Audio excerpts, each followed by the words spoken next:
బావా బావ నీ కాల్ కోసమే వెయిట్ చేస్తున్నారా? ఇప్పుడే కొనుక్కున్నాను రా. రిషి ఉన్న తను లవ్ చేసుకుంటున్నారు. ఏంటి? మరి ఇప్పటిదాకా నాకెందుకు చెప్పలేదంటావు? సరేరా. సరే బా.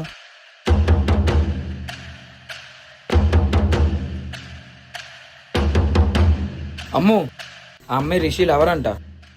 మరి మనకెందుకు చెప్పట్లేదు అన్నయ్య? మనకు తెలియనట్టే ఉందాం, ఎందుకు వాడికి ఇబ్బంది పెట్టడం? ఎందుకలా? ఒకసారి అడిగేద్దాం. వాడికి చెప్పాలని ఉద్దేశం లేనప్పుడు మనం అలా అడగకూడదు, వాడే చెప్తాడులే. సరే, కానీ రిషి అన్ని మనకెందుకు చెప్పట్లేదో అర్థం కావట్లేదు. ఆ, వాడు తప్పైతే చేయడు, మరి ఎందుకు చెప్పట్లేదో? ఏదో రీజన్ ఉండే ఉంటదిలే అన్నయ్య. సరే, ఇంతకు రిషి ఎక్కడ? రిషి అన్నయ్య ఇప్పుడే కలర్ఫుల్ గా రెడీ అయి వెళ్ళాడు. ఆ అమ్మాయి దగ్గరికినేమో కొంప తీసి పెళ్లి చేసుకుంటాడా ఏంటి? నువ్వు ఆగమ్ము, ఇంకా టెన్షన్ పెట్టుకో. సరే, నేను వెళ్ళి వాడు ఎక్కడ ఉన్నాడు చూసుకుని వస్తాను.